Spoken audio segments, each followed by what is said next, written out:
sebelumnya langsung aja ya, biar nggak terlalu lama.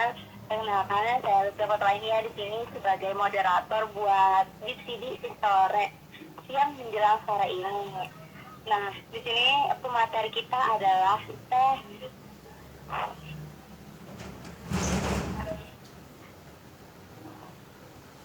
Bentar ya.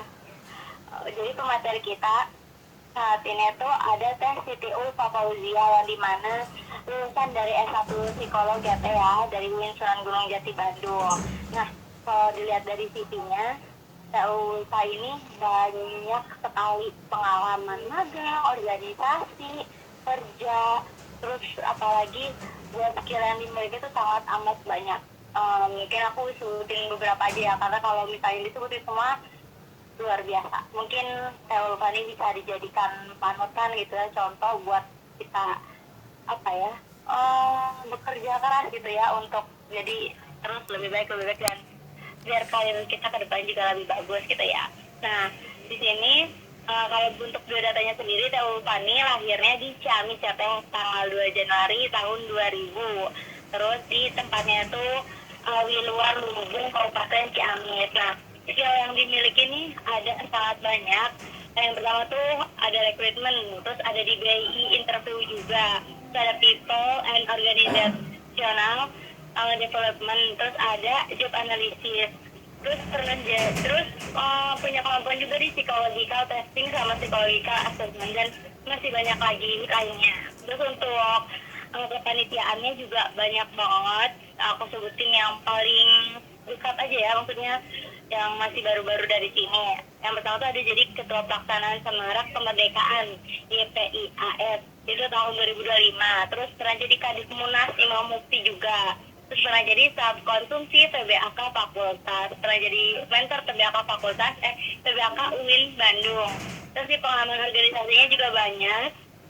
Ada pernah jadi Ketua Holistic Development tahun 2024 sampai sekarang. Terus pernah juga jadi Kadep Advokasi dan HAM Dewan Perwakilan Daerah Mahasiswa Pancasila Ciamis itu 2023 sampai 2026. Wow, Masya Allah ya Teh.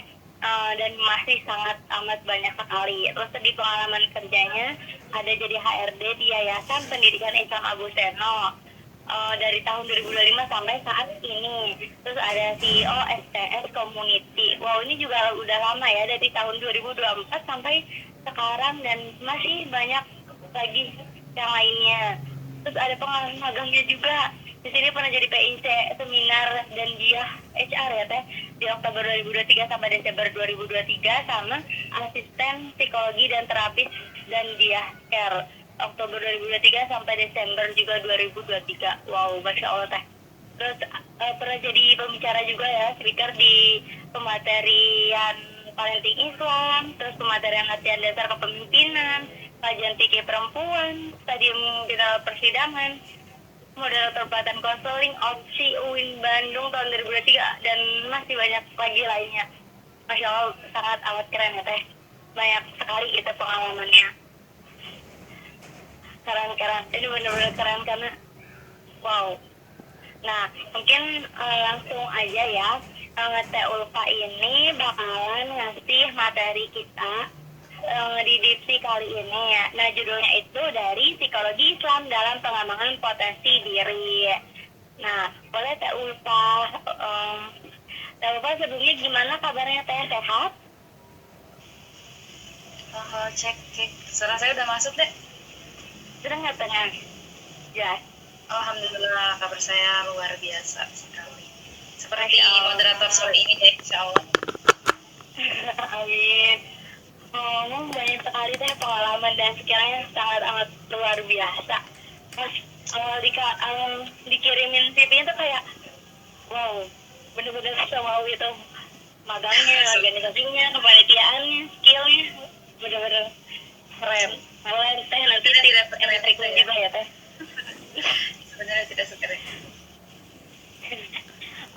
Boleh Teh, mungkin biar nggak lama juga, boleh saya langsung memberikan kepada Teteh untuk menjadi pemateri di sore ini. Silakan Teteh. Baik, Bismillahirrahmanirrahim. Sebelumnya terima kasih banyak Teh Ulfiah atas kesempatan dan waktu yang sudah diberikan kepada saya. Untuk teman-teman, saya juga mengucapkan terima kasih karena sudah bergabung di acara Dipsi ini. Seingat saya, kalau tidak salah ya, Dipsi ini muncul pada awal pengurusan saya dulu pas di Klasik. Jadi memang diskusi-diskusi yang berbau psikologi Islam. Oke, bismillahirrahmanirrahim. Assalamualaikum warahmatullahi wabarakatuh. Waalaikumsalam warahmatullahi wabarakatuh. Alhamdulillahilladzi fadola bani Adam bil ilmi wal amal wassalatu wassalamu ala nabiyyi Muhammadin wa ala alihi wa sahbihi wa littabi'in lahum ihsanin ila akhir hayat. Puja dan puji marilah kita panjatkan kepada Allah yang telah memberikan kita sebagai Bani Adam kelebihan pikiran dan juga perbuatan yang lebih baik daripada makhluk lainnya. Shalawat beserta salam semoga tetap tercurah limpah kepada baginda alam Habibana wa Habibakum Muhammad Sallallahu Alaihi Wasallam. Adik-adikku yang aku cintai dan aku banggakan, teman-teman panitia Dipsi, teman-teman Divisi Keilmuan, dan juga mungkin teman-teman BPH yang sepertinya berhalangan hadir karena lagi sibuk magang ya. Semoga tetap Allah lindungi dan berikan curahan rahmat, karunia, Rahman Rahimnya sampai dengan nanti di titik terpuncak perkembangan karirnya. Amin amin ya Allah. Baik, untuk sore hari ini sebetulnya mungkin bukan memberikan materi, tapi lebih ke memantik dan memimpin diskusi mengenai psikologi Islam dalam pengembangan potensi diri. Nah, ini ada nih, join nih ketumnya. Selamat bergabung ketum. Boleh di next deh. Nah, berbicara tentang pengembangan potensi diri dalam psikologi Islam, ada beberapa poin yang akan menjadi bahasan. Yang pertama, dari latar belakang dulu. Kenapa sih dan hal apa yang melatar belakangi potensi diri dalam psikologi Islam? Yang pertama, kita perlu mengetahui bahwa pentingnya mengenal diri sendiri. Yang kedua, kita juga perlu memahami definisi atau makna daripada psikologi Islam itu sendiri. Selanjutnya, kita akan membahas juga mengenai tujuan pengembangan potensi diri. Kemudian, di bahasan selanjutnya ada bahasan mengenai konsep diri dalam Islam, yaitu jasad atau fisik biologis, kemudian ada ruh atau spiritualnya, kemudian ada nafs atau psikis yang juga dikenal dengan sebutan jiwa, kemudian ada akal atau akal yang lebih dikenal dengan intelektual, kemudian ada qalb yaitu hati atau nurani. Kemudian nanti kita juga akan membahas mengenai potensi diri manusia dalam perspektif Islam. Dari potensi dasarnya di sini mengambil dari Quran surat An-Nahl ayat 78.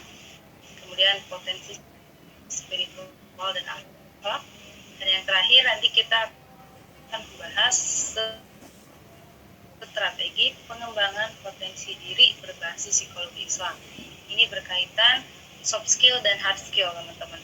Di mana kita akan mengenal dan memperbaiki diri atau yang lebih dikenal dengan introspeksi ataupun muhasabah diri. Kemudian membangun visi dan prinsip diri yang kuat. Kemudian langkah-langkah praktis atau yang tadi saya sebutkan soft skill dan hard skill-nya. Dan yang terakhir pilar spiritual atau inti dari pengembangan. Boleh di next. Nah, sekarang kita mungkin sudah sering mendengar ungkapan yang kadang-kadang diketahui atau disebutkan sebagai dalil Quran ataupun hadis. Padahal ini masih menjadi perbincangan di antara kalangan ulama, bahwa ini ada yang menyebutkan hadis do'if, ada juga yang menyebutkan ungkapan dari tasawuf yang termasyhur gitu. Di mana ungkapan tersebut berbunyi man arofa nafsahu faqad arofa rabbah.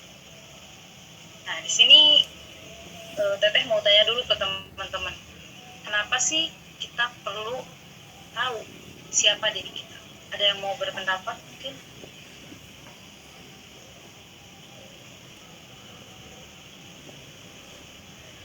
Ya, siapa?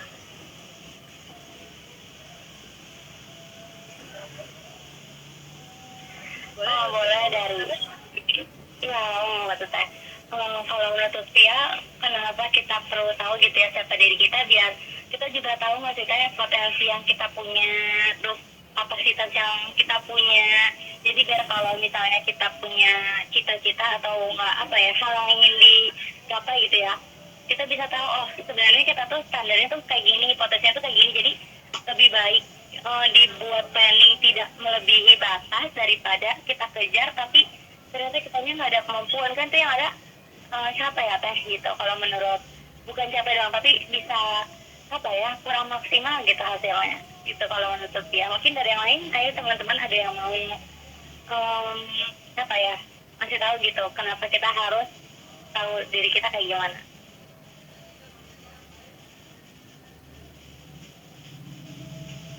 Oke, terima kasih banyak Lutfia, keren banget pendapatnya nih.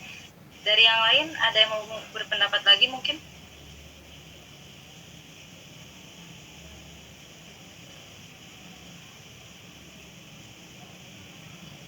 Atau sudah merasa Ayo terwakili? teman-teman, boleh teman-teman yang mau berpendapat sangat disilahkan.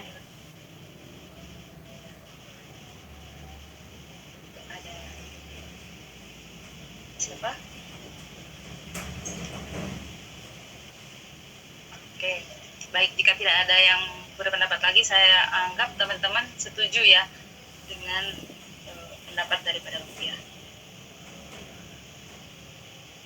Jika kita mengatakan benar atau tidak, mungkin jawabannya benar, tapi belum tentu tepat. Nah, kenapa belum tentu tepat?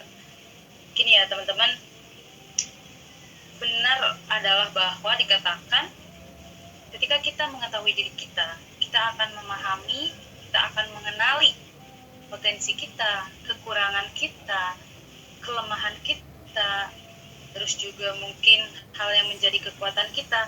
Nah, setelah kita mengetahui hal tersebut, kita akan menemukan jalan untuk lebih mengenal Tuhan kita. Nah, mungkin terkadang kita terpaku pada kata-kata nafsahu di sana diartikan sebagai diri gitu. Padahal nafsahu di sana belum tentu diartikan sebagai diri. Maksudnya apa? Nafsahu di sana banyak yang mengatakan diterjemahkan sebagai jiwa.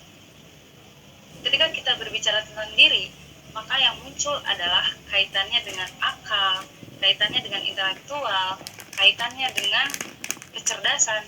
Tapi ketika kita berbicara tentang nafsah kita atau nafs kita, jiwa kita, kita tidak lagi berbicara tentang pikiran, kita tidak lagi berbicara tentang potensi, tapi kita berbicara tentang apa yang sudah kita pahami, sehingga kata yang digunakan di sana adalah arofa atau arif gitu.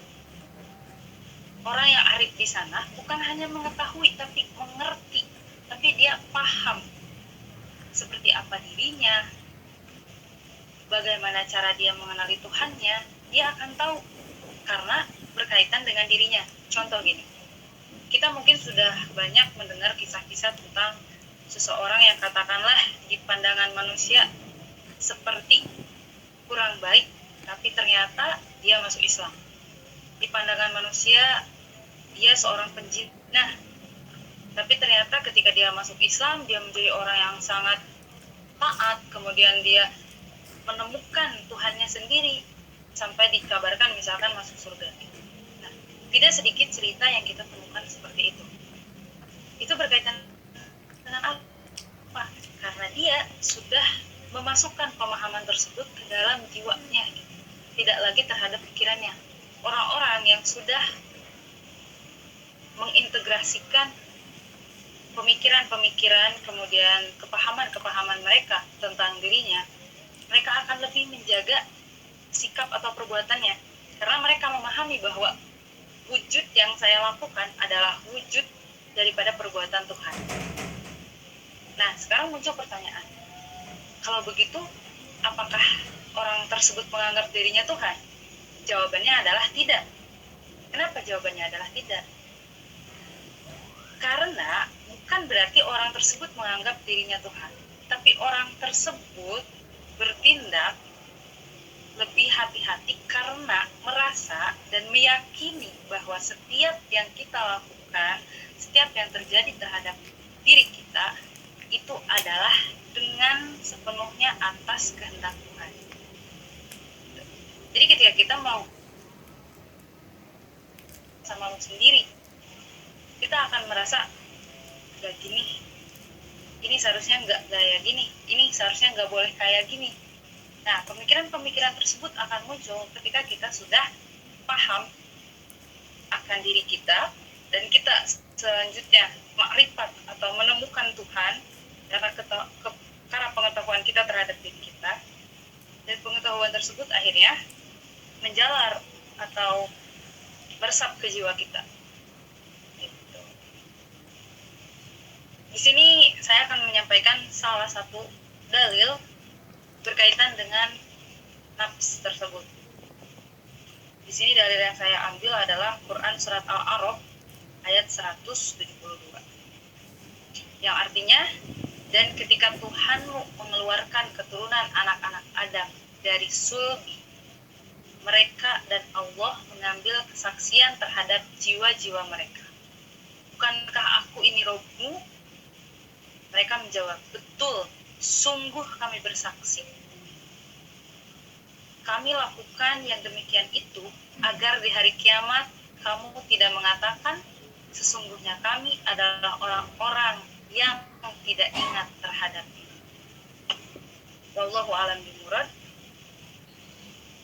Teman-teman, dengan adanya dalil tersebut, kita bisa sedikitnya menarik makna bahwa ketika seseorang tersebut telah meninggal atau ketika seseorang siapapun itu sudah meninggal, maka tidak ada lagi pemahaman berdasarkan akalnya, tapi yang ada berdasarkan jiwanya. Nah, mungkin teman-teman pernah mendengar bahwa ketika dalam kubur yang akan memberikan kesaksian itu tangan kita, ketika dalam kubur yang akan memberikan kesaksian itu kaki kita. Karena apa? Karena akal sudah terlepas dari nafs, tapi nafs tercipta jauh sebelum dunia dan seisinya ini diciptakan. Nah, artinya sampai mana kita bisa mengenali diri kita? Ya sampai titik itu. Sampai titik semua yang kita pahami, semua yang kita ketahui masuk ke dalam jiwa kita, masuk ke dalam diri kita. Contoh sederhananya seperti ini. Kita mendapatkan atau mempelajari kisah-kisah para sahabat dan juga kisah Rasulullah mengenai kejujuran. Kita tuh sebetulnya orang yang jujur. Kita jujur banget. Tapi ketika kita dihadapkan dengan tugas perkuliahan di kampus, ternyata yang jujur itu tidak dihargai. Ternyata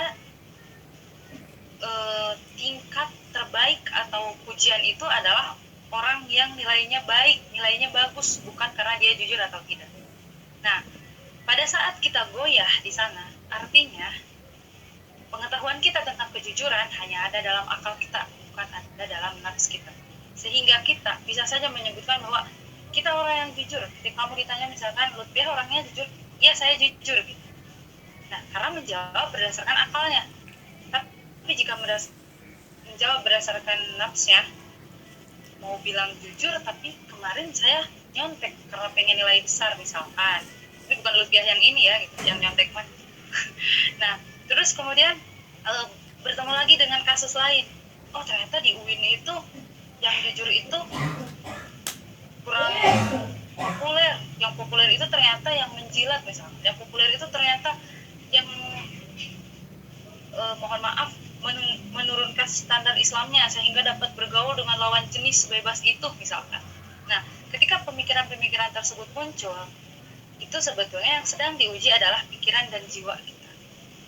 Kita seperti itu pure karena jiwa kita atau hanya pikiran kita saja. Nah, itu sebenarnya adalah ujian kenaikan level daripada pikiran menuju jiwa kita. Nah, boleh di next deh. Nah, setelah kita mengetahui potensi diri kita berkaitan dengan fisiologis, berkaitan dengan psikologis, berkaitan dengan intelektualnya, kita juga perlu mengetahui definisi psikologi Islam. Karena lagi-lagi pada bahasan sore ini potensi diri berdasarkan psikologi Islam. Nah, sekarang kita perlu tahu dulu apa itu psikologi Islam. Nah, boleh nih aku mau denger dong pendapat dari teman-teman yang masih berkuliah, kayak masih fresh gitu pikirannya tentang psikologi Islam. Boleh nih yang lain, jangan lebih aja dong yang on mic.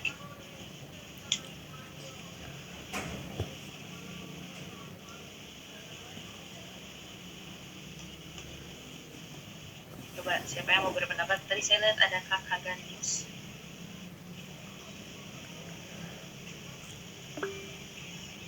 Boleh dong di sharing pemahamannya teman-teman.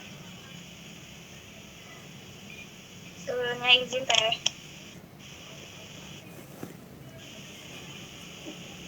Kalau menurut Ya, mangga.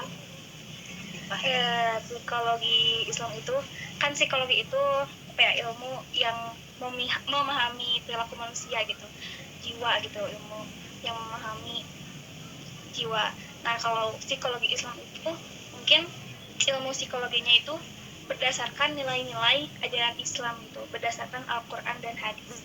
Mungkin seperti itu teh. Terima kasih. Oke, terima kasih juga Pak. Ada lagi yang mau berpendapat?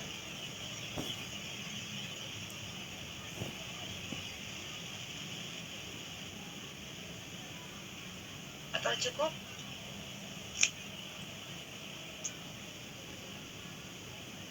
Oke, kalau tidak ada lagi, saya anggap cukup ya. Secara konsep yang disampaikan oleh Atifah itu sudah betul.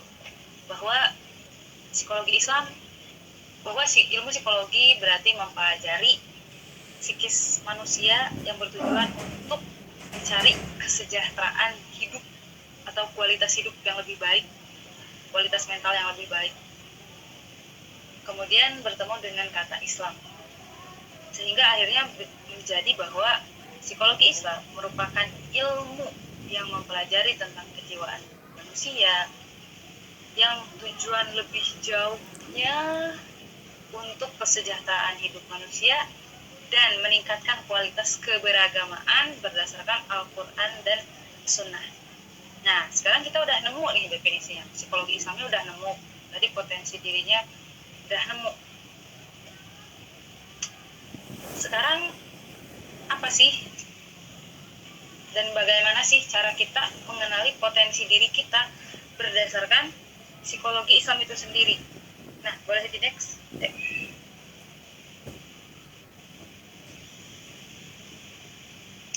Nah, kita perlu mengetahui dulu yang disebut dengan tujuan pengembangan potensi diri. Tadi mungkin Delutfiah ketika membacakan CV saya dan menyebutkan saya sebagai HRD sampai sekarang. Nah, sebetulnya itu sudah selesai per tanggal 1 November ya di yayasan yang pertama. Nah, ketika saya menjadi HRD, adik-adik teman-teman semuanya, mungkin di sini juga ada yang pengen jadi HRD ke depannya. Untuk mencapai suatu kebijakan perusahaan yang mensejahterakan semuanya, untuk menemukan aturan yang bisa diterima oleh semuanya, kita perlu mengetahui dulu tujuan. Nah, begitupun dengan diri kita.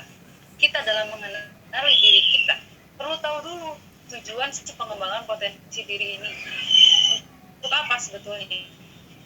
Toh tadi manusia disebutkan di dalam mukadimah bahwa manusia itu merupakan makhluk yang memiliki kelebihan akal dan kelebihan amal. Dalam artian, jika hewan mah terbatas dalam bertindak, dalam bersikap, manusia mah bisa lebih banyak. Manusia bisa berbuat apapun yang dia ingin lakukan. Nah, sekarang tujuannya apa nih? Tujuan kita mengembangkan diri itu untuk apa? Jika kita mengacu pada pembahasan tadi yang pertama, berarti tujuan pengembangan potensi diri kita harus karena kita ingin mengetahui Tuhan kita. Harus karena kita ingin lebih dekat dengan Tuhan kita. Saya tuh kadang berpikir gitu ya. Mungkin teman-teman saya yang hidupnya tidak sesusah saya, tidak sestruggle saya, mungkin mereka tidak akan merasakan bagaimana sih nikmatnya bekerja, bagaimana sih nikmatnya mencari kerja, bagaimana sih nikmatnya mencari nafkah untuk menafkahi diri sendiri atau bahkan mungkin sedikitnya membantu keluarga gitu. Mereka tidak akan menemukan perasaan-perasaan itu. Contoh, makan yang nikmat akan dirasakan oleh orang yang lapar. Makan ketika kita berpuasa, berbuka, di minuman pertama tuh yang kita takjil membatalkan, itu adalah makanan yang paling nikmat gitu. Karena kita makannya setelah lapar. Begitupun dengan kita mencari potensi diri kita, harus tahu dulu tujuannya biar semuanya tuh terasa nikmat gitu. Kayak contoh, kita ingin mengetahui Tuhan kita. Dengan cara mengetahui Tuhan kita tuh apa? Meningkatkan kualitas ibadah misalkan. Nah, untuk meningkatkan kualitas ibadah itu kita perlu punya apa nih? Gitu. Misalkan kita perlu umroh untuk lebih dekat, untuk lebih menemukan Tuhan kita. Kita perlu naik haji misalkan, untuk lebih dekat, untuk lebih menemukan Tuhan kita. Atau misalkan kita perlu safari dakwah, atau kita perlu istilahnya rihlah gitu ke tempat-tempat yang katakanlah di sana terjadi perkembangan psikologi Islam, di sana terjadi perkembangan peradaban Islam gitu. Sehingga dengan kita datang langsung dan kita menemukan langsung, kita merasa oh ini Islam. Kita menjadi lebih cinta dengan Islam, kita lebih cinta dengan Tuhan, dengan Allah gitu. Sehingga itu yang menjadi PR kita masing-masing. Potensi pengembangan diri kita itu tujuannya untuk apa? Itu apakah hanya untuk sekedar bekerja di dunia? Ya kalau bekerja hanya sekedar bekerja, kerak juga bekerja, gitu kan? Itu salah satu ungkapan dari Buya Hamka Pagadawan. Artinya apa? Artinya teman-teman, kita harus mindful kalau bahasa psikologi. Kita harus khusyuk kalau bahasa Islam dalam menjalankan segala sesuatu, termasuk tentang pengembangan potensi diri kita.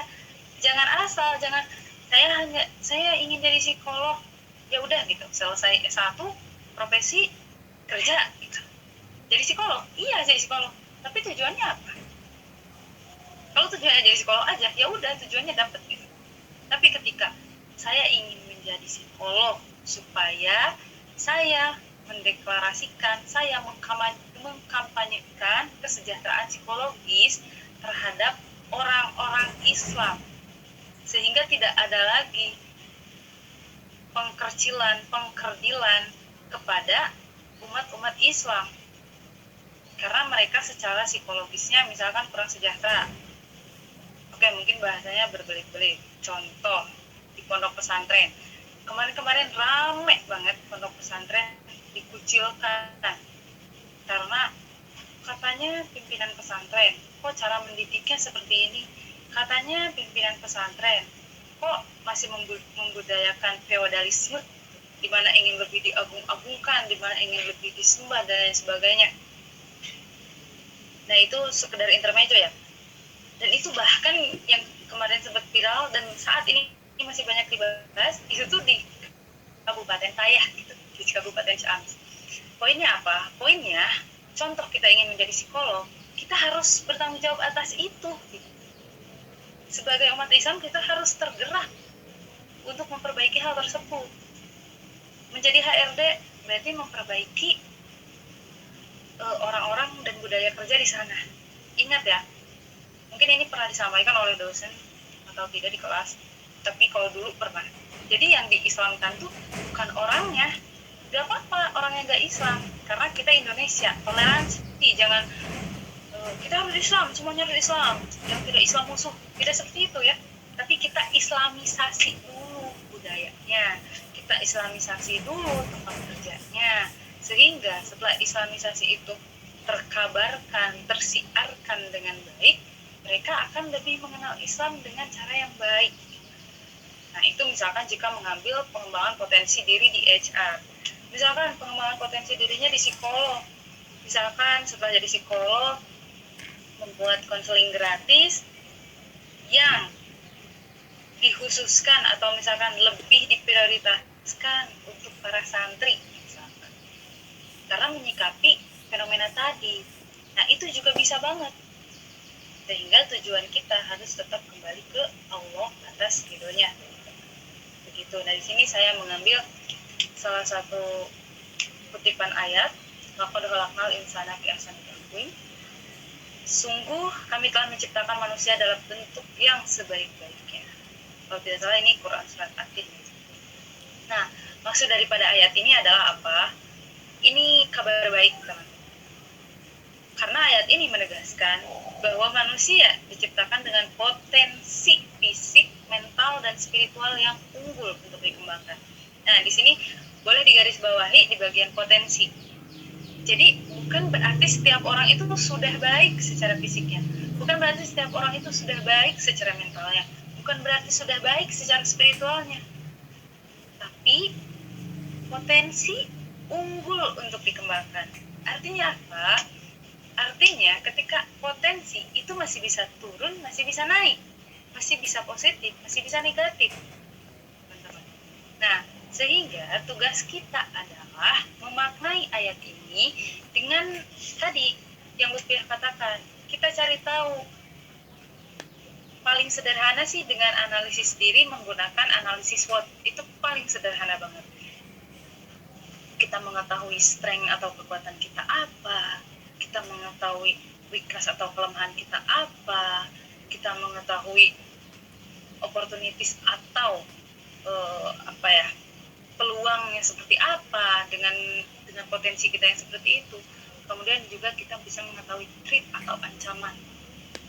Nah, artinya teman-teman, kita semua tuh diciptakan sama, memiliki potensi yang unggul. Tapi apakah semuanya bisa sama dalam hal pengembangan diri? Nah, itu balik lagi kepada diri kita. Karena Allah tidak akan mengubah keadaan suatu kaum apabila kaum tersebut tidak ingin mengubahnya. Allah itu romantis, teman-teman. Allah itu cemburuan. Tanpa kita berdoa pun, sebetulnya Allah sudah menyiapkan takdir terbaik untuk kita. Nah, tapi ketika kita berdoa, takdir-takdir yang masih bisa diubah itu, kemudian Allah berikan yang lebih baik lagi, gitu. Contoh gini, mungkin di sini teman-teman ada yang bercita-cita dari kecil, sebetulnya saya tuh pengen jadi dokter, tanpa sadar menyebutkan jadi dokter tuh ya udah nyebut jadi dokter aja, nggak tahu tujuannya apa. Nah, dunia ini, semesta ini, Allah ini mendekatkan kita dengan keinginan kita. Meskipun kita mengatakannya jadi dokter, kita kan tidak tahu tujuan dari dokter itu apa. Oh, ternyata pas kita S1 kita nyasar ke psikologi. Sebetulnya tidak ada yang kebetulan. Artinya apa? Bisa jadi dengan kita masuk ke S1 psikologi ini, kata atau diksi dokter di sana tuh bukan dalam artian dokter, tapi dalam artian yang menyembuhkan. Boleh jadi yang menyembuhkan di sana melalui konseling, melalui intervensi kelompok, melalui training, melalui webinar, melalui konsultan yang bisa diisi oleh teman-teman ketika sudah mendapatkan gelar sarjana psikologi. Kan bisa jadi seperti itu. Nah, boleh di next deh.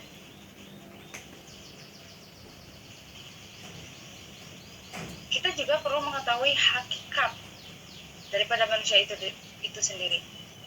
Maksudnya gini, kadang teman-teman ada yang pernah berpikiran gini nggak?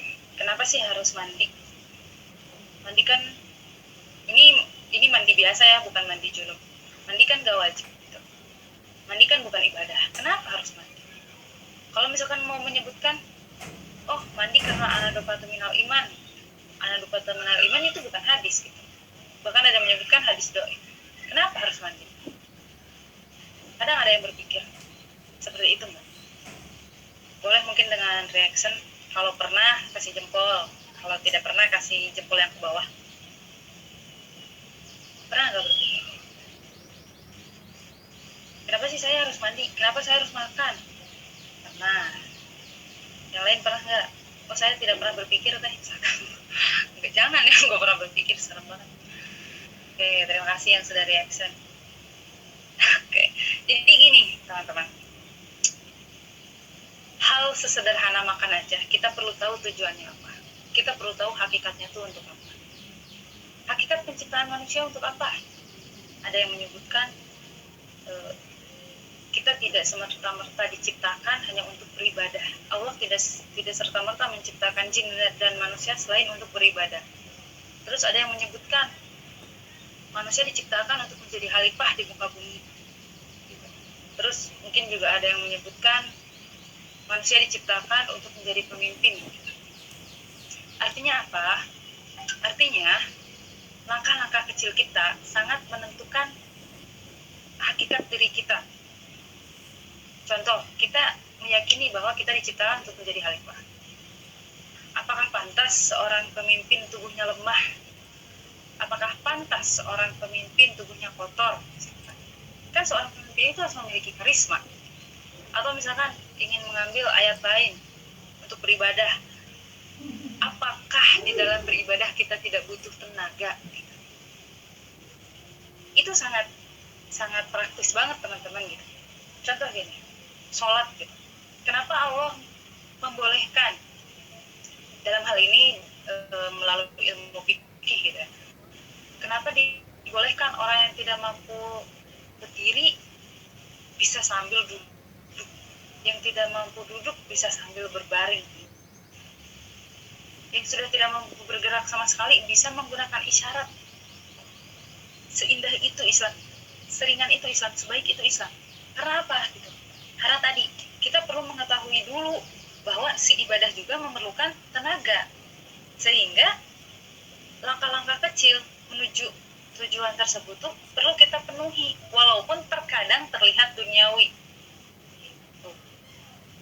Misalkan ada yang cita-citanya pengen jadi trainer gitu. Atau ada yang pengen jadi apa ya, ada yang pengen jadi coach misalkan. Nah, itu kan tidak serta-merta langsung jadi ketika teman-teman selesai S1 bisa jadi coach.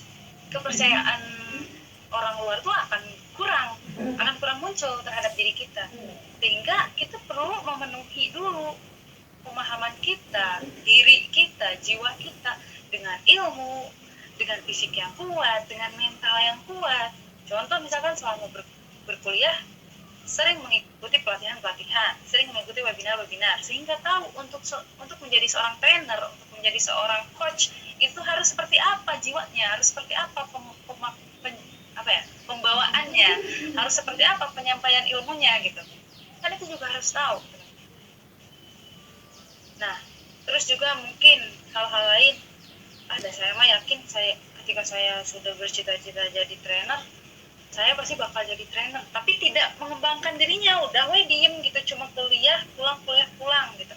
Nah, itu kan juga kurang tepat, sehingga teman-teman yang sudah di klasik nih, manfaatkan potensi diri teman-teman di dalam organisasi ini gitu, untuk dikembangkan. Oke, saya kedepannya pengen jadi HRD, dalami apa saja yang dibutuhkan di dalam HRD gitu. Kayak misalkan people development-nya gitu, pengembangan manusianya, kemudian di bagian rekrutmennya, di bagian penilaian kinerjanya, di bagian kalau di istilah perusahaan mungkin outing gitu ya, atau gathering. Sementara di closing misalkan ada rifa gitu. Nah, itu pelajari gitu, sehingga potensi diri kita tuh bisa berkembang di dalam lingkup psikologi Islam. Nah, di sini hakikat manusia itu terdiri dari jasad, yaitu fisik dan biologis. Artinya tubuh yang perlu dipelihara kesehatannya sebagai amanah. Ini sangat Islam banget gitu. Kalau dikatakan bahwa nggak perlu yang good looking lah, yang penting sehat. Saya rasa yang sehat itu pasti good looking. Coba kulit yang sehat, dia kering atau lembab gitu. Dalam artian si kulitnya tuh nggak kering tapi berair gitu, banyak mengkonsumsi atau meminum air. Kan di Islam sendiri diatur makannya harus berapa persen, sisakan untuk minumnya bagaimana caranya, itu sangat diatur dalam psikologi Islam. Selanjutnya ruh atau spiritual.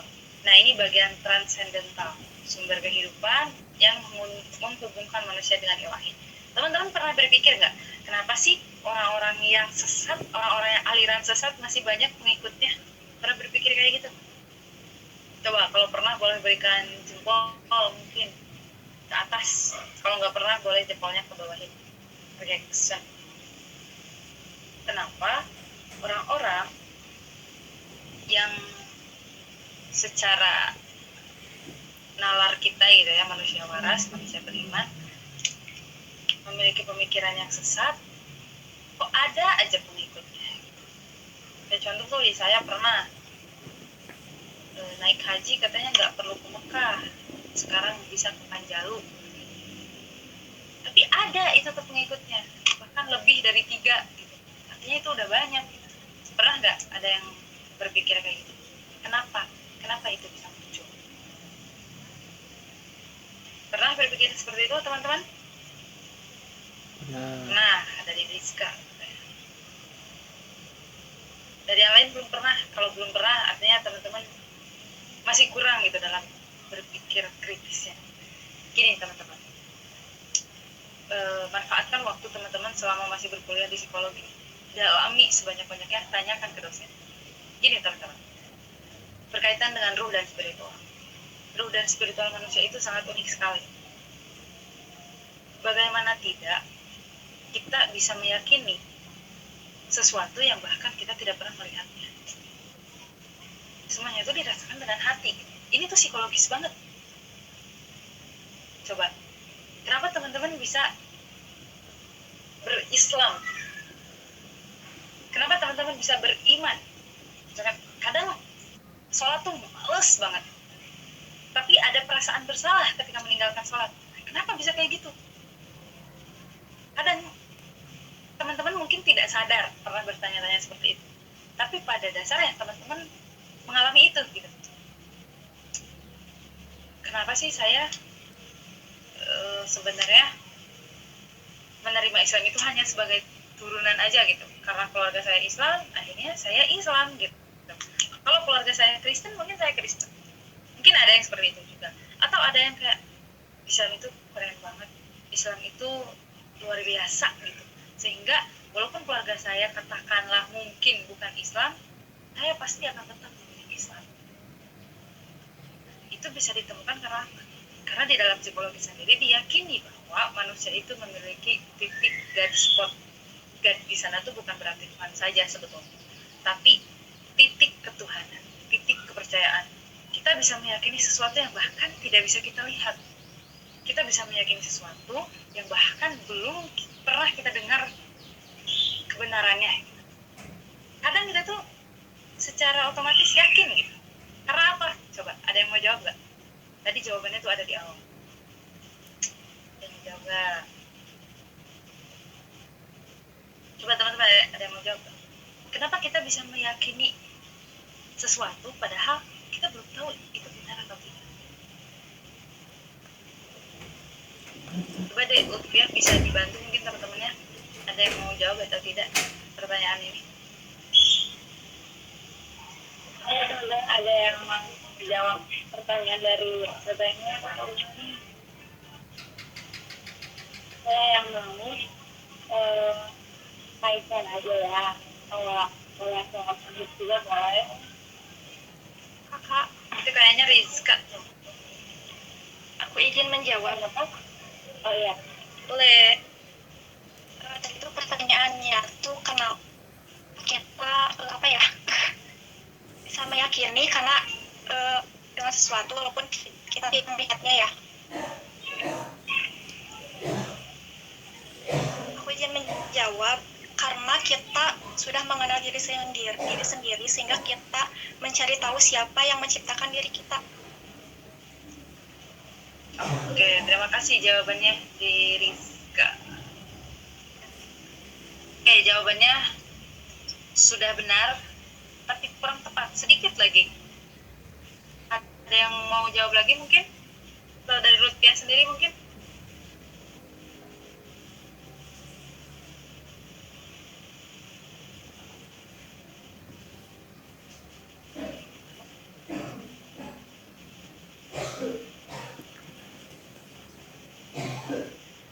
Atau Kalau masih bingung, belum ketemu benang merahnya?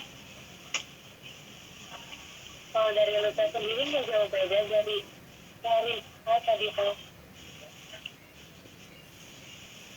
Oke, sama berarti ya kurang lebih dengan Rizka, bahwa karena dia sudah mengetahui Tuhannya, maka dia sudah mengetahui dirinya, maka dia mencari tahu. Sebenarnya feeling ataupun apa sih disebut dengan kenapa saya merasa saya harus ke sana gitu, panggilan jiwa gitu, tanpa dipikirkan dengan akal gitu. Terkadang pengen melakukan itu tanpa dipikirkan dengan akal, terkadang langsung meyakini itu. Sebetulnya itu bisa terjadi karena tadi Quran surat Al-A'raf ayat 172, jiwa-jiwa itu, nafs-nafs itu sudah melakukan perjanjian bahwa akan meyakini Allah sebagai Tuhannya. Nah, sehingga ketika dipantik di masa-masa dia sudah tercipta di alam dunia, dia mengingat kembali gitu. Sederhananya begini, teman-teman mungkin ada yang pernah kayak gini, aku kayak gak asing deh sama dia, tapi belum pernah ketemu sama dia. Nah, sebetulnya jiwa-jiwa tersebut sudah berkumpul di akhirat gitu, sudah berkumpul di alam sana gitu, saya lupa lagi namanya. Nah, artinya apa? Artinya begini, begitupun dengan ruh dan spiritual yang tadi disampaikan. Kenapa manusia bisa merasa terhubung dengan Tuhan walaupun belum pernah ketemu? Sebetulnya jiwa yang dulu sudah berjanji dan membuat perjanjian dengan Tuhan terpanggil. Oh iya, sehingga dia meyakini itu tadi bukan dengan kepalanya, bukan dengan isi kepalanya, bukan dengan otaknya, bukan dengan pikirannya, bukan dengan akalnya, tapi dengan jiwanya. Atau contoh yang lebih ringan, misalkan teman-teman lagi ulangan, pilihannya pilihan ganda, sebenarnya nggak tahu jawabannya, tapi tiba-tiba yakin yang B gitu, tanpa sebab gitu, pokoknya yakin yang B gitu. Nah, begitupun dengan pemikiran seperti ini, pemikiran seperti tiba-tiba meyakini Tuhan itu karena apa? Karena yaitu sudah pernah ada perjanjian sebelumnya. Jadi ketika dipantik, kayaknya ini. Selanjutnya, nafs, psikis atau jiwa, pusat dinamika psikologis, meliputi pikiran, perasaan, dan kehendak. Nafs memiliki 3 tingkatan, amarah, lawamah, dan mutmainah. Nah, ini mungkin kalau dibahas bakalan panjang. Singkatnya gini, psikis atau jiwa itu bisa melebihi fisik kita. Dalam artian ada batas-batas yang bisa ditembus oleh psikis yang tidak bisa dilakukan oleh fisik kita. Contoh tadi, transcendental, keterkaitan kita dengan Tuhan, itu tidak bisa diukur oleh fisik. Kita tidak bisa bersentuhan dengan Tuhan, kita tidak saling bergenggaman tangan dengan Tuhan gitu. Kita tidak saling bertatap muka dengan Tuhan, tapi kita meyakini ada, kita merasakan ada. Nah, itu terjadinya di nafs gitu, teman-teman. Dan sebetulnya nafs inilah yang tadi yang akan memberikan kesaksian apa saja yang saya lakukan di dunia. Untuk apa saya menjadi HR? Untuk apa saya menjadi psikolog? Untuk apa saya menjadi peneliti atau ilmuwan psikologi? Untuk apa saya sebagai bagian tokoh yang mengembangkan psikologi Islam? Itu nanti yang akan bersaksi adalah nafs kita. Nah, selanjutnya ada akal atau intelektual, daya pikir untuk mencari ilmu dan kebenarannya. Teman-teman percaya bahwa ilmu fisika itu dari Tuhan, dalam hal ini dari Allah? Atau teman-teman tim yang merasa bahwa buat apa sih belajar fisika, gak kebawa ke akhirat? Sering banget saya ketemu sama orang-orang kayak gitu. Buat apa belajar matematika? Itu mah ilmu dunia, tidak dibawa mati, tidak dibawa ke akhirat, tidak dibawa ke surga, tidak berpengaruh terhadap saya naik surga atau tidak. Saya menyukai sekali hadis yang menyebutkan bahwa bukanlah seseorang yang baik yang meninggalkan dunia untuk akhiratnya, dan bukan pula seseorang yang baik yang meninggalkan akhirat untuk dunianya.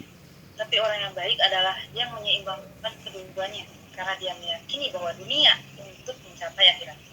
Untuk umrah kita perlu uang, perlu. Untuk naik haji kita perlu uang, perlu. Untuk berkurban kita perlu uang, perlu. Untuk berzakat kita perlu uang, perlu. Karena dunia menghantar kita untuk masuk surga atau mendapat atau meraih ridhonya Allah, untuk mendapatkan akhirat yang paling baik. Nah, tadi saya memantik dengan fisika itu ilmu Tuhan atau bukan? Semua ilmu yang ada di dunia ini itu ilmu Allah, itu semuanya berasal dari Allah. Tapi ada yang formulanya ditemukan oleh manusia. Dan sederhananya gini, singkatnya gini, walaupun ditemukan oleh manusia, sebetulnya semua penemunya itu berasal dari Islam. Yang menemukan matematika sebetulnya dari Islam itu sendiri. Ada Al-Kindi, Al-Farabi. Aljabar itu kan, aljabar itu bukan operasinya gitu, tapi penemunya aljabar. Nah, tapi kalau teman-teman masih ingat pelajaran SKI, kalau tidak salah ini kelas 6 atau SMP ya, karena perang yang terjadi, maka semua ilmu-ilmu yang diciptakan atau ditemukan oleh ilmuwan Islam itu dibakar, dihanyutkanlah di sungai Tigris. Dan mereka mengklaim bahwa ini ilmu saya.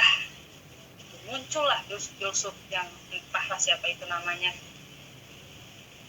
Itu sebetulnya awal kehancuran. Nah, sehingga daya pikir untuk mencari ilmu dan kebenaran ini perlu juga dimaksimalkan. Bahkan di dunia sendiri, siapa yang pertama kali menciptakan atau membuat universitas? Itu seorang perempuan, itu seorang Islam gitu. Nah, itulah teman-teman, sehingga akal atau intelektual perlu ditingkatkan, perlu dikembangkan, karena potensinya udah ada. Nah, yang terakhir, qalb atau hati, pusat penilaian baik atau buruk, keyakinan dan riwayat. Nah, kalau ada teman-teman yang pernah mendengar bahwa niat itu harus diyakini di hati, harus diucapkan di hati, jika tidak batal niatnya. Karena apa? Karena ketika niat tersebut tidak dilaksanakan di hati, tidak diyakini di hatinya, maka itu hanya akan diucapkan lewat mulutnya saja, gitu. Tidak akan dilakukan sebagai tujuan. Nah, tapi hati ini sangat banyak banget bahasan tentang hati, karena hati sendiri sifatnya seperti namanya gitu, poling gitu, bolak-balik, dinamis banget, kadang bisa naik, kadang bisa turun. Nah, yang bisa membantu hati untuk tetap pada koridornya, untuk tetap pada jalannya, yaitu potensi-potensi 1-4 bekerja sama. Gimana nih caranya biar hati kita tetap pada pusat penilaian yang terbaik, pada keyakinan yang terbaik, dan pada tujuan hidup yang baik. Yang baik yang seperti apa? Yang benar, bukan hanya baik. Yang benar yang seperti apa? Yang menurut Tuhan benar. Itu benar juga. Boleh di next.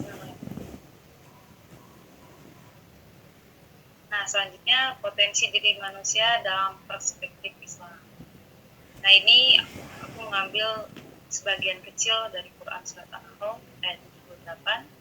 Di sini ada pendengaran atau sam'un, potensi untuk menerima informasi, ilmu, dan nasihat. Ini tuh sebenarnya semuanya tuh psikologis banget. Ada pendengaran, penglihatan, hati. Pendengaran atau sam'un itu tuh tidak hanya mendengar, tapi active listening. Karena kan kalau mendengar doang, informasi A masuk dari kanan, keluar dari kiri. Tapi ketika kita active listening, yang kita dengarkan itu kita proses di otak kita. Kita ingat, kita compare dengan ilmu yang kita punya, kita compare dengan pengalaman yang kita punya, kita compare dengan data dan fakta yang ada, benar atau tidak, baik atau tidak, bisa digunakan saat itu atau tidak.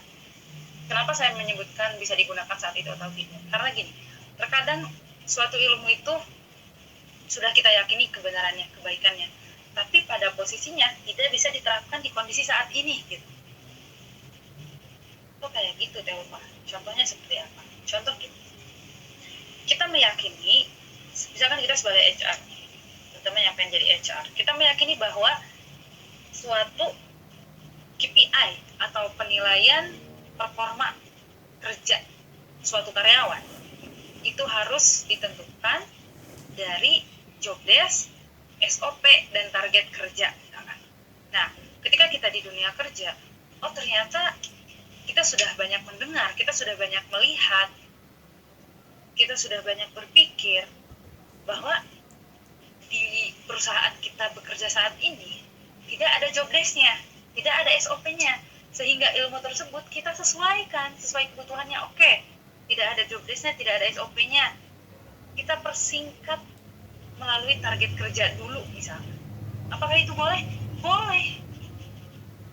Nah, dan itu bisa kita ketahui karena apa? Karena kita melakukan active listening. Kita melakukan observasi atau penglihatan. Kita melakukan keyakinan atau melalui proses berpikir kita meyakini dengan hati kita. Gitu, teman-teman. Contohnya, misalkan kita memaksimalkan pendengaran kita selain daripada tadi. Selain itu, misalkan teman-teman yang pengen jadi konselor. Nah, kita sudah banyak menerima informasi nih melalui pendengaran kita. Kita sudah melewati banyak proses mencari ilmu melalui pendengaran kita.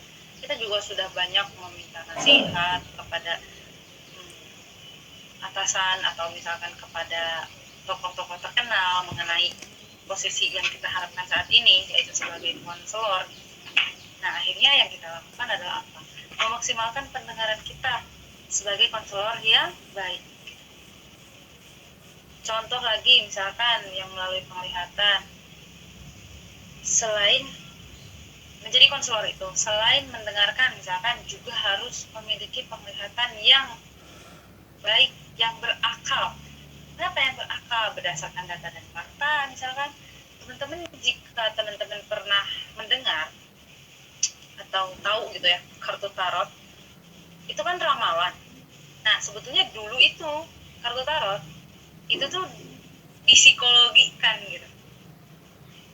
Maksudnya apa? Ada beberapa orang, saya tidak tahu ya teman-teman masih menemukan di zaman sekarang atau tidak. Dulu ada beberapa orang yang menganggap bahwa psikologi itu ilmu yang cocokologi, sehingga tidak ada benar, tidak ada salah. Contoh, seseorang membunuh tapi dia memiliki riwayat ansos misalnya. Apakah tindakannya benar atau tidak? Itu.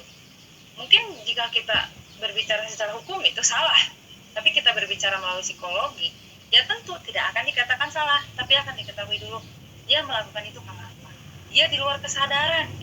Nah, hal-hal tersebut tidak akan diketahui oleh orang-orang yang hanya memaknai dari luar. Berbeda dengan ilmu psikologi. Misalkan contoh yang aku contohin tadi terlalu berbelit-belit. Kita ambil contoh yang sederhana. Misalkan kita udah punya potensi pendengaran kita, yaitu samun, penglihatan kita, yaitu basor, kemudian hati atau akal kita, yaitu fu'ad atau akal gitu. Kita pengen jadi apa? Berkaitan dengan psikologi, misalkan kita pengen jadi peneliti. Nah, ketika kita menjadi peneliti, menelitilah dengan cara-cara yang dikehendaki Tuhan, gitu. Bahwa bagaimana sih cara menjaga potensi pendengaran yang baik itu? Yang seperti apa yang perlu kita dengar itu?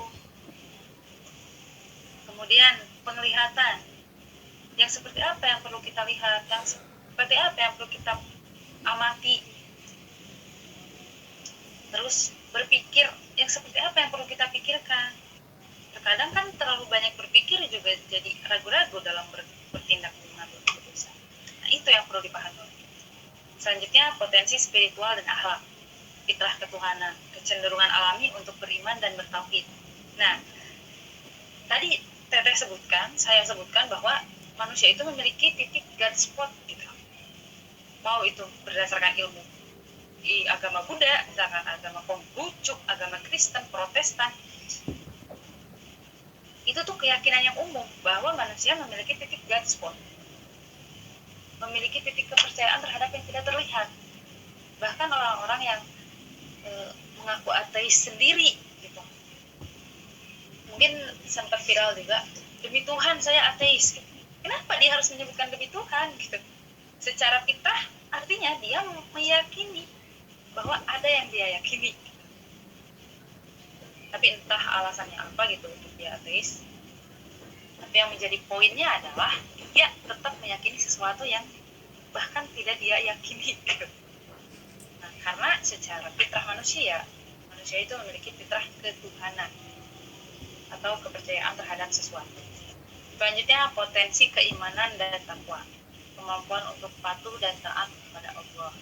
Nah, manusia itu memiliki potensi keimanan dan ketakwaan. Kenapa? Karena manusia itu lebih daripada makhluk lain. Manusia bisa berpikir, manusia bisa bertindak lebih, manusia bisa mengembangkan potensinya lebih baik. Contoh, takwa itu tidak hanya tentang puasa, takwa itu tidak hanya tentang sholat, tentang apa? Takwa itu kan takut kepada Allah, sehingga kita melakukan sesuatu itu takut. Bukan berarti takut jadi nggak ngapa-ngapain, bukan, tapi kita takut melakukan sesuatu yang dilarang oleh Allah, sehingga ada ihsan di sana, ada rasa dilihat oleh Allah gitu. Selanjutnya ada potensi ijab atau harga diri muslim, melahirkan sikap yang mandiri, kreatif, keyakinan diri yang tidak bergantung pada pujian manusia. Nah, ini mungkin berkaitan dengan pujian. Rasulullah adalah orang yang paling terpuji. Dalam hal ini manusia yang bahkan Tuhan pun memujinya gitu. Innallaha wa malaikatahu yusholluna 'alan nabi. Gitu. Allah dan malaikat membaca sholawat kepada Nabi. Tapi Nabi Muhammad sendiri memuji dirinya dan memuji Tuhan gitu. Dalam hal ini yang beliau Nabi Muhammad memuji dirinya itu karena memuji Tuhannya. Nabi Muhammad memuji dirinya bukan karena sombong, tapi karena dia sudah mengetahui dia diciptakan itu untuk apa, dia diciptakan oleh siapa. Nah, sehingga itu pula yang perlu muncul di diri kita gitu, yang tadi di awal disebutkan. Boleh di next. Nah, ini ada strategi pengembangan potensi diri berbasis psikologi Islam, mengenal dan memperbaiki diri atau introspeksi, yaitu melalui muhasabah diri. Nah, waktu itu kalau tidak salah pas rihlah di Sumarikon ya, yang tahun 2023 atau 2024, saya tuh pernah diskusi sama Kang Rangga. Ini nggak tahu ya, kayaknya Kang Rangganya masih ingat apa enggak, saya juga nggak tahu. Saya juga lupa intinya gini, waktu itu kita berdiskusi tentang lebih dulu kita mengenali diri kita baru kita tahu potensi diri kita, atau karena kita tahu potensi diri kita maka kita mengenali diri kita. Coba ada yang mau berpendapat gak? Jadi lebih dulu kita mengetahui diri kita, lantas kita mengetahui potensi diri kita, atau karena kita mengetahui potensi diri kita maka kita mengenali diri kita? Coba ada yang mau berpendapat gak?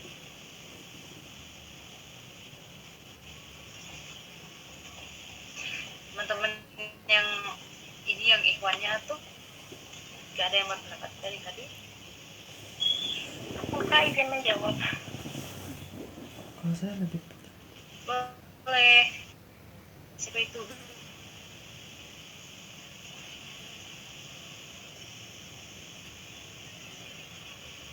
bukan sendiri ya. Rizka ya? Silahkan deh. Sembilan akan potensi diri gitu. Mengenali diri kita sendiri terlebih dahulu, lalu kita mengetahui potensi diri kita.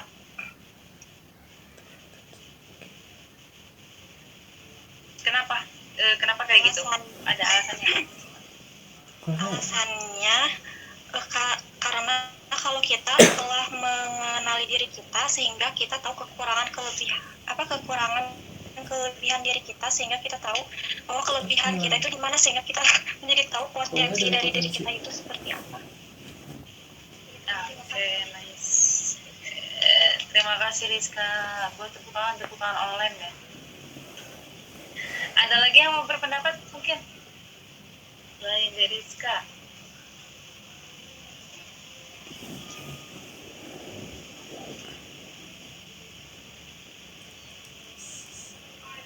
Boleh dari teman-teman yang belum berpendapat ya, dari tadi buat sekarang berpendapat.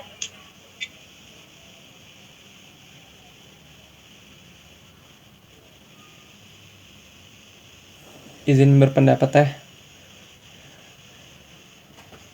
Enggak. Kok Balkis namanya? Balkis Putri, tapi suaranya laki-laki ya? Oh enggak, ini saya pakai apa? Akun temen teh. Ini Muzaki. Oh, Mujaki. Oh iya, makasih. Iya. Jadi kalau menurut saya pribadi teh, setelah saya lihat-lihat lagi ya, kalau menurut saya itu, Suaranya kecil.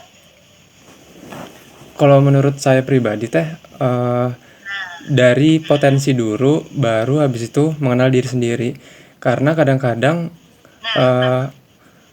kadang-kadang kita tuh terlalu buta untuk melihat kelebihan dan kekurangan diri sendiri gitu teh. Jadi diawali dari acuan potensi diri kita tuh apa? Kayak misalkan tadi kan kita kan ada punya potensi pendengaran, kemudian potensi penglihatan, otak, berpikir dan sebagainya. Nah, dari situ itu jadi acuan tuh untuk bisa mengenal diri sendiri.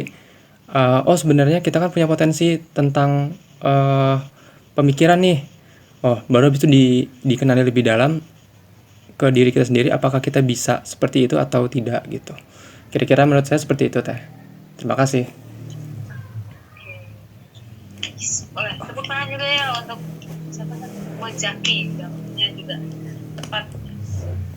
Benar teman-teman, dari Rizka, kemudian juga dari Mujaki, itu benar. Kenapa benar?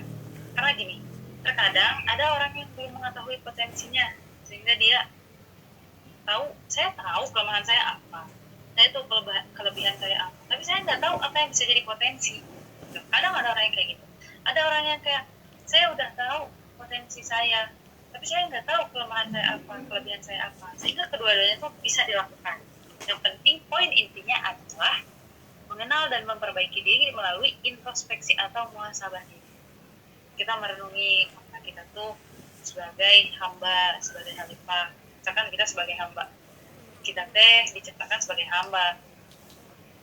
Kita di sini semua diciptakan sebagai pemuja. Lantas apakah saya pantas untuk sombong seperti ini? Apakah saya pantas untuk merasa diri mampu melakukan segalanya? Nah, selanjutnya sebagai khalifah. Kalau sebagai khalifah kaitannya dengan pengembangan. Contoh, apakah saya yang katanya sebagai manusia itu diciptakan sebagai khalifah di muka bumi pantas dikatakan sebagai khalifah dengan sikap yang seperti ini, dengan kepribadian yang seperti ini? Maaf, nah itu juga perlu diperhatikan teman-teman gitu. Sehingga setelah kita melakukan refleksi diri itu, kita lebih tahu potensi diri kita lebih jauh gitu. Selanjutnya berkaitan dengan identifikasi kekuatan dan kelemahan.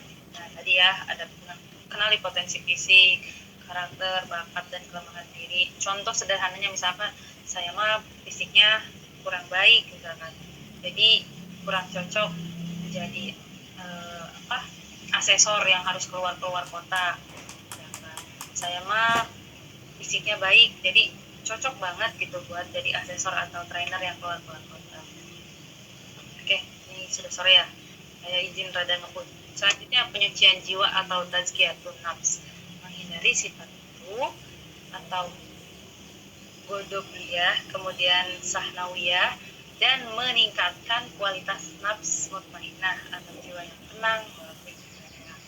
Nah, Islam itu sebetulnya sudah sangat-sangat memiliki banyak terapi psikologi Islam. Contohnya psikoterapi Islam itu ada pada sholat, ada pada zikir, kemudian juga ada pada kebersyukuran. Saya sendiri bahkan selamat karena terapi kebersyukuran. Bersyukur itu bukan berarti tidak mengeluh. bersyukur itu bukan berarti mensyukuri hal-hal baik saja, tapi melalui hal buruk ketika kita masih bisa bersyukur, itu baru yang disebut dengan kebersyukuran. Nah, banyak banget hal-hal yang dilakukan untuk penyucian jiwa atau tazkiyatun nafs itu. Nanti bisa didalami lebih jauh lagi.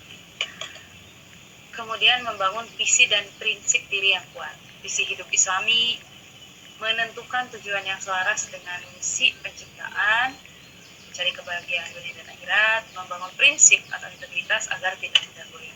Boleh di next. Nah, ini ada langkah-langkah praktis atau hard skill dan soft skill-nya, pengembangan ilmu atau akal, belajar terus-menerus atau talabul ilmi, mengasah hard skill dan soft skill di berbagai bidang.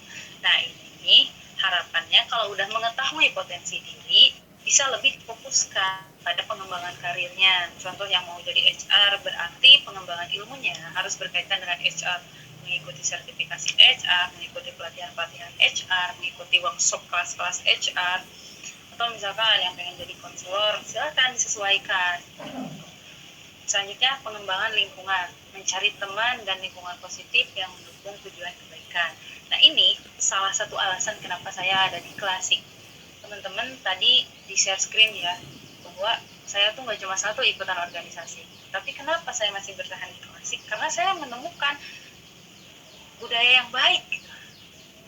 Bahkan saya menemukan teman dekat saya juga di Klasik gitu, bukan di organisasi-organisasi lain. Dalam hal ini bukan berarti dengan yang lain tidak dekat, tapi kita akan selalu menemukan sesuatu yang paling baik di antara yang baik, yang sesuai dan benar menurut Tuhan gitu. Nah, itu salah satu yang saya temukan di Klasik itu sendiri, yaitu teman dan lingkungan positif yang mendukung tujuan kebaikan. Selanjutnya, mengelola masalah, menyelesaikan masalah dengan kepala dingin, rasional, dan tawakal. Nah, kenapa di akhir ada tawakal? Karena terkadang walaupun sesuai fakta dan data, kita hanya bisa berusaha dan berdoa. Atau dulu tuh aku lebih enak menyebutnya dengan duit. Doa, usaha, ikhtiar, dan tawakal. Nah, setelah kita berusaha, berikhtiar, berdoa, hasilnya tidak perlu kita paksakan untuk sesuai dengan kehendak kita, tapi serahkan kepada Tuhan, karena Tuhan tahu mana yang lebih baik. Orang yang paling baik adalah orang yang menerima takdirnya dengan baik. Tuh, bukan berarti orang yang mendapatkan semua tujuannya, orang yang mendapatkan semua wishlistnya, tidak, bukan. Tapi dia yang mampu menerima takdir dan ketetapan Allah dengan cara terbaik. Selanjutnya, tidak berputus asa atau mengambil semangat dari kisah Nabi Yusuf. Ini contoh ya. Jadi bukan berarti hanya Nabi Yusuf saja, tapi banyak yang lain. Tapi di sini yang diambil salah satunya adalah kisah Nabi Yusuf. Nah, Nabi Yusuf kan dari kecil udah dibully sama saudaranya, dibuang ke sumur gitu. Banyak banget cobaannya dari kecil. Tapi Nabi Yusuf tidak berputus asa. Nah, selanjutnya pilar spiritual, inti pengembangan diri. Usaha atau ikhtiar, berjuang keras mewujudkan potensi. Nah, apa tadi udah diketahui potensinya? Sok diusahakan, dikejar gitu. Terus setelah itu jangan lupa juga berdoa, karena usaha tanpa doa itu sombong, doa tanpa usaha itu bohong gitu. Nah, selanjutnya tawakal, berserah diri sepenuhnya setelah melakukan usaha maksimal. Dan jangan lupa, poin terakhir adalah taubatan nasuha, salah satu bentuk self terapi mandiri untuk membersihkan diri dari kesalahan dan masa lalu. Karena apa taubatan nasuha ini? Prosesnya kita mengingat kesalahan-kesalahan kita, bukan hanya untuk diingat, tapi untuk disesali, janji untuk tidak dilakukan lagi. Lagi-lagi ini dilakukan antara kita dan Tuhan gitu. Ini sangat psikologis sekali, ini sangat transendental sekali teman-teman. Sehingga di sana harapannya ketika kita sudah melakukan taubatan nasuha itu, kita akan terlahir kembali menjadi pribadi yang lebih baik. Boleh di next. Nah, ini kesimpulannya ya. Pengembangan potensi diri dalam Islam adalah perjalanan fisik, mental, dan spiritual menuju self-realization atau aktualisasi diri yang paripurna dan berujung pada keridhaan Allah Subhanahu wa Ta'ala. Ingat ya, keridhaan bukan surga, karena seseorang yang di surga pun tidak mungkin tanpa ridho. Seseorang yang di neraka, jika Allah ridhoi untuk neraka tersebut terasa dingin, maka neraka tersebut akan terasa dingin. Sehingga poinnya adalah mencapai ridho, bukan surga atau neraka, tapi ridho. Nah, tadi kan saya menyebutkan bahwa sholat itu adalah terapi terbaik. Sholat adalah cara terbaik karena kita berbicara pada dasar bumi ke bawah gitu, tapi didengar oleh penghuni langit. Nah, ini di slide terakhir boleh deh ada closing statement dari aku.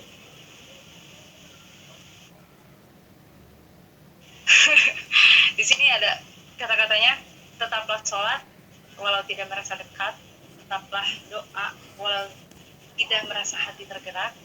Bisa jadi justru saat itu penghambaan yang paling murni datang dari manusia yang paling banyak muka. Kan kadang manusia menyebut munafik lu gitu, sholat tapi pacaran, munafik lu sholat tapi maksiat gitu. Gak apa-apa, tetaplah sholat teman-teman, tetaplah berdoa. Barangkali yang Tuhan senangi yang bentuk penghambaan yang seperti itu, yang kata orang banyak muka, yang kata orang bermuka dua.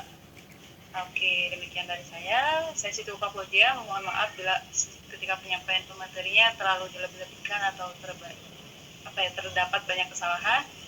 Untuk selanjutnya saya serahkan ke moderator. Terima kasih.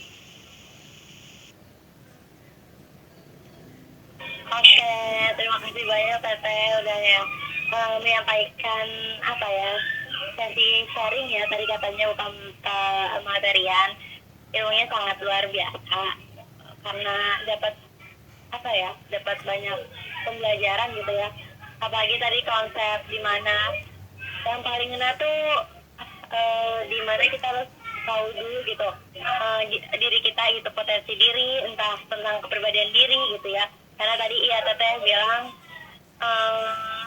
kalau misalnya kita paham sama diri sendiri tuh kita bakalan deket juga sama pencipta kita ya Allah, terus tahu juga potensi diri kita dan lebih bisa menjaga sikap gitu ya dengan baik gitu. Itu benar, sangat-sangat benar. Dan ya banyak gitu contoh cara nyatanya gitu. Dan mungkin tadi Bang kata Teteh juga benar, yang soal ilmu kayak hitung-hitungan itu kan kadang banyak orang yang mikir, bahkan ya kadang aku sendiri juga suka mikir kayak buat apa sih ilmu hitung-hitungan tuh kayak fisika, kimia, matematika. Sebenarnya tuh nggak terlalu kelihatan jelas ya, tapi sebenarnya dipakai gitu. Mungkin itu mau ngasih contoh sedikit, kayak di Quran kan ada pembagian harta ya, tentang tawaris. Nah itu mungkin salah satu implementasi gitu ya dari teori matematika sendiri gitu.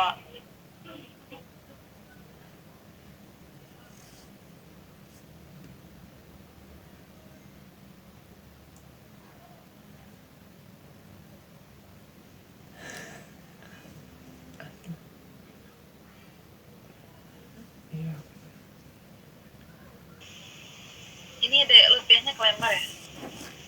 Oh, ada lagi tuh. Maaf, tadi kayaknya mungkin karena tadi sesi pengetahuan sama sharingnya udah selesai gitu ya. Ada kan tadi teman-teman gitu yang ingin bertanya kayak kurang jelas, sebenarnya seharusnya terus ngerasa masih haus dengan ilmu ya. Nah, boleh dari teman-teman raise hand, kasih ini reaction buat bertanya. Mumpung pematerinya kali ini tuh seru ya, jadi ambil aja semua yang tak lupa tahu gitu ya buat teman-teman, jadiin pelajaran buat diri sendiri gitu.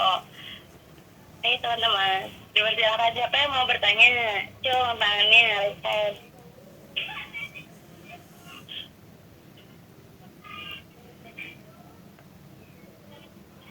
Ayo teman-teman, ada yang ingin bertanya?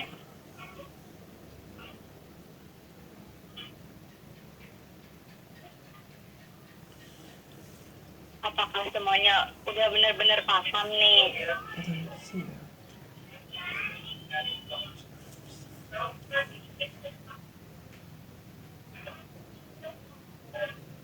Bagaimana cara? Dari Muzaki nggak ada yang mau ditanya? Muzaki, Afifah, Zaki, Teriska, Iqbal, Bebas, Fijra.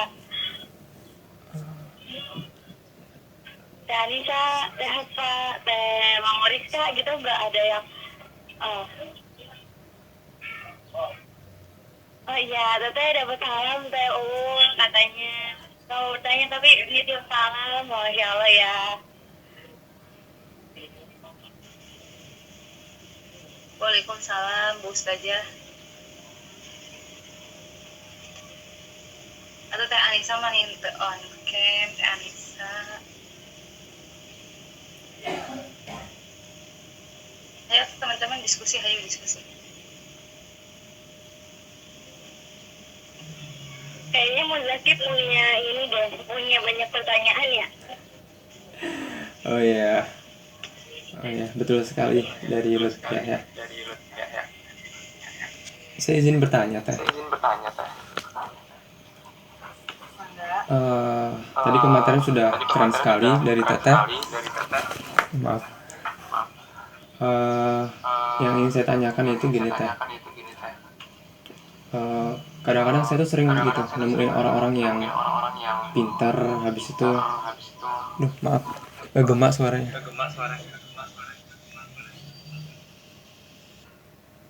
Kadang-kadang saya tuh sering nemuin orang-orang yang pintar, kemudian berwawasan dan sebagainya gitu. Tapi beberapa dari mereka tuh kadang-kadang suka ngerasa minder gitu dengan dirinya sendiri gitu, kayak ragu terhadap masa depannya gitu. Kadang-kadang saya tuh sering nemuin orang yang pintar, kemudian abis itu kadang-kadang saya tuh suka ngasih tahu gitu ke mereka bahwa mereka tuh punya potensi gitu loh. Kayak kamu tuh punya potensi A, B, C, D, E, F, G. Tapi rasa daripada mereka tuh kayaknya enggak deh. Kayaknya gimana kalau takut gagal dan sebagainya gitu. Jadi gimana sih Teh life hack ataupun cara gampang buat kita untuk bisa menemukan potensi diri kita dan kemudian bisa berani gitu untuk bisa mengambil potensi tersebut. Mungkin gitu. Terima kasih Teh. Gimana sih Teh life hack ataupun cara gampang buat kita untuk bisa menemukan potensi diri kita dan kemudian bisa berani gitu untuk bisa mengambil potensi tersebut. Mungkin gitu. Terima kasih Teh.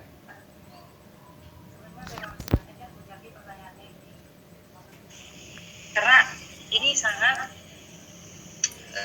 apa istilahnya, sangat aplikatif banget, pasti ditemukan sehari-hari gitu. Benar bahwa ketika kadang ketemu orang yang itu potensinya baik, potensinya bagus, kita melihat, kita aja misalkan yang terbatas secara ilmu, kita tahu bahwa orang itu tuh kalau fokus aja belajarnya bisa jadi ini, kalau dia menekuni aja dia pasti bisa melebihi dari ini misalkan. Nah, tapi pikiran-pikiran tersebut tidak muncul di orang itu, sehingga gimana sih cara kita untuk menemukan potensi kita dan mau mengambil potensi tersebut sebagai peluang. Gini, kita terkenal sudah mengetahui potensi kita, atau tadi ya ada dua pilihan, antara kita mengetahui kekurangan dan kelebihan dulu atau kita mengetahui potensi dulu. Katakanlah kita sudah ada di antara kedua ini. Nah, setelah kita mengetahui kedua hal tersebut, kita bakalan tahu apa aja yang berpotensi untuk diri kita. Nah, kalau kita masih kurang tergambar potensi tersebut arahnya kemana, kita bisa menggunakan bantuan tools alat psikologi. Ada DISC, ada Strength 30, ada Papi Kostik. Di sana kita diarahkan. Ini tujuannya kemana? Direkomendasikan kemana? Nah, tapi secara teoritisnya, ketika kita ingin mengambil hal tersebut, kadang memang tidak semulus dengan di lapangan, atau dalam artian tidak semulus dalam kenyataannya. Sehingga yang paling sederhana menurut saya, ketika kita sudah tahu potensi atau kekuatan dan kelemahan kita cari tahu nih. Contoh, kita tuh kelebihannya di negosiasi, kita jago banget negosiasi. Terus kita jago banget di mengorganisir, baik waktu, pikiran, ataupun orang. Terus kemudian kita jago banget dalam hal mengolah kata-kata menjadi sesuatu yang lebih menarik. Nah, dari tiga hal tersebut, apa sih yang cocok untuk karir saya? Apa yang bisa contoh di negosiasi? Kita bisa jadi bagian PR. Contoh di negosiasi, kita bisa menjadi bagian daripada HR. Ini berkaitan dengan yang sama. Contoh di negosiasi kita bisa berkaitan dengan marketing. Nah, sekarang masuk ke potensi atau kelebihan selanjutnya, yaitu tadi pintar dalam mengolah kata. Itu bicaranya menarik, bisa menghidupkan suasana, bisa menarik orang join. Nah, kita bisa menjadi salah satu bagian dari MC misalnya. Kita bisa menjadi trainer misalnya. Kita bisa menjadi pemateri atau pemateri workshop. Terus kita juga memiliki kemampuan melatih orang lain. Kita bisa menjadi psikolog. Nah, udah ada katakanlah 3 atau 5 gitu. Lingkari mana yang paling memungkinkan kita lakukan saat itu. Nah, setelah kita menemukan yang paling memungkinkan, nah baru kita lakukan analisis. Oke, contoh ada nih di marketing. Nah, untuk kita menuju marketing ini gimana caranya? Kita perlu magang dulu misalkan di perusahaan di marketing atau advertising misalkan, atau untuk di marketing kita misalkan harus belajar cara penjualan, misalkan ikutan klasik gabung ke fundraising misalkan. Terus untuk menjadi marketing kita juga harus mempunyai komunikasi yang menarik. Kita mengikuti pelatihan public speaking misalkan, atau communication interpersonal gitu. Nah, setelah kita memiliki itu semua, kita akan menjadi lebih percaya diri untuk mengambil peluang. Karena kalau cuma potensi doang, misalkan kita punya potensi mau belajar, saya yakin meskipun kita percaya diri itu bakalan ber. Contohnya gini, teman-teman, ketika saya kuliah, peminatan saya adalah psikologi klinis. Mungkin kan saya sudah tahu, saya tuh nggak pernah ngambil analisa jabatan, saya nggak pernah ngambil kelas BEI, tapi saya mempelajari hal tersebut di organisasi. Setelah di organisasi, singkat cerita kuliah saya selesai, terus saya tetap mendalami klinis saya di psikologi konseling dengan komunitas sahabat dan pesara. Nah, saya mendalami ilmu-ilmu HR melalui pelatihan, melalui workshop. Nah, di sana saya lebih tahu, oh ternyata saya memang suka ilmu klinis, tapi saya berpotensi di HR. Nah, singkat cerita, saya switch karir nih. Karena baru lulus, saya langsung jadi terapis ABA, ternyata saya merasa kurang cocok, saya menemukan potensi di HR. Karena tadi ketika mengikuti pelatihannya, ketika saya mengambil peluangnya, ternyata saya tertarik di HR. Akhirnya, setelah itu, setelah mengikuti pelatihan tersebut, saya mencari pekerjaan yang notabene adalah HR. Saya bukan membayar lah dari tepatnya. Saya menggunakan jasa teman saya di bagian review CV dan konsultasi. Nah, ketika konsultasi, saya sengaja nggak mempelajari HR, saya sengaja nggak baca-baca, sehingga pas simulasi wawancara, saya nggak bisa jawab karena HR tidak saya dalami ketika kuliah. Nah, ketika saya udah tahu, oh ternyata ketika wawancara HR aku harus tahu ini, harus tahu itu. Akhirnya yang saya lakukan apa? Setelah wawancara tersebut, saya mengikuti pelatihan lagi, saya belajar lagi, sehingga pas ada lowongan kerja, saya apply, saya dipanggil untuk wawancara, saya langsung diterima kerja. Karena itu tadi, ketika saya sudah mengetahui potensinya, walaupun itu tidak saya senangi, saya kembangkan. Setelah dikembangkan melalui belajar lagi, melalui mencari pengalaman lagi, akhirnya saya kembangkan melalui pekerjaan tersebut. Itu mungkin singkatnya deh. Jadi tetap langkah pertamanya kita harus melakukan analisis diri. Setelah analisis diri tadi, jika ada potensi-potensi yang muncul, kira-kira karir apa yang relevan dengan potensi tersebut. Ketika setelah ada list karirnya, kita pilih salah satu yang paling memungkinkan kita lakukan. Setelah itu baru kita lakukan. Kita baru bisa merasakan mana yang kita senangi. Itu mungkin kalau dari saya berdasarkan pengalaman ya. Terima kasih sekali lagi pertanyaannya. Oke Teh, terima kasih.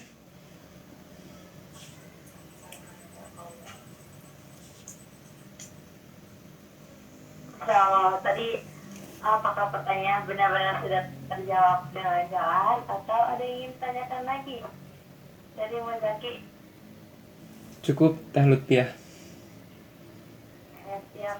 Buat teman-teman yang lain ada yang mau bertanya lagi, mungkin masih ada yang bingung atau apa ya, kurang jelas atau kurang puas gitu ya dengan sesi sharing tadi yang udah disampaikan langsung sama saya lupa. Ada yang ingin bertanya lagi, boleh raise atau langsung open mic juga boleh.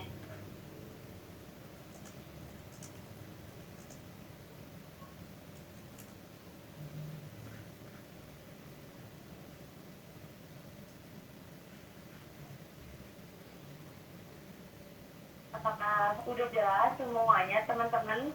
Gak ada yang mau ditanyakan?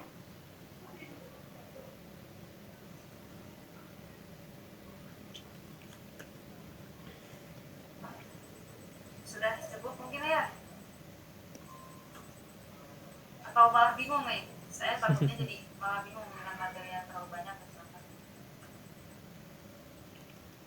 Kalau dari saya sendiri keluarga itu sangat-sangat luar biasa. Amin amin insya Allah ya. Semoga.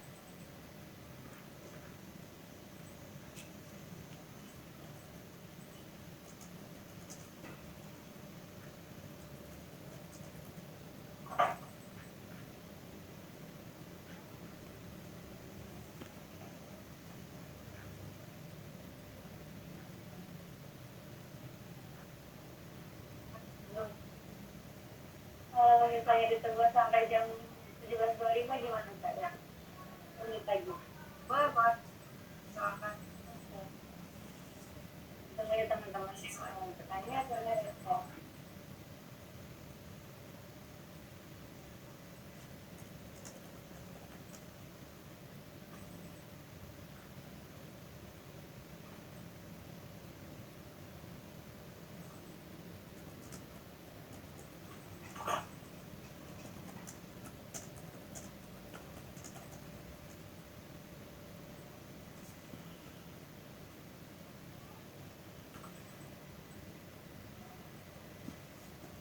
Cukup mungkin ya. Kalau tidak ada pertanyaan lagi. Oke, mungkin dari teman-teman udah sangat jelas ya materi dari Kak tadi.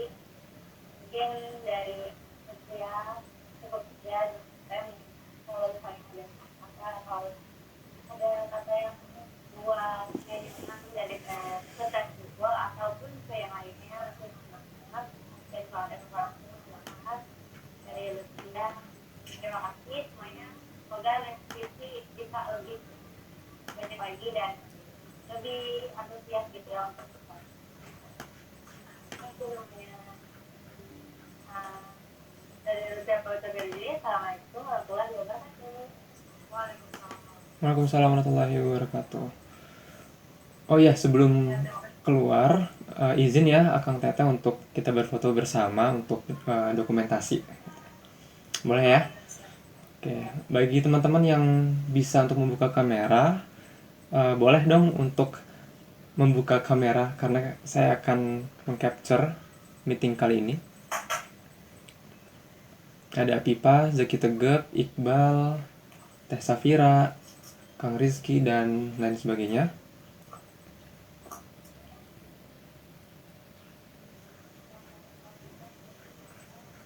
Oke. Dalam hitungan ketiga ya. 1, 2, 3. Oke, sekali lagi. Hitungan ketiga. 1, 2, 3. Oke, terima kasih banyak Akang Teteh. Oke, terima kasih banyak semuanya ya. Semoga bermanfaat. Mohon maaf atas segala kesalahan. Izin live, assalamualaikum.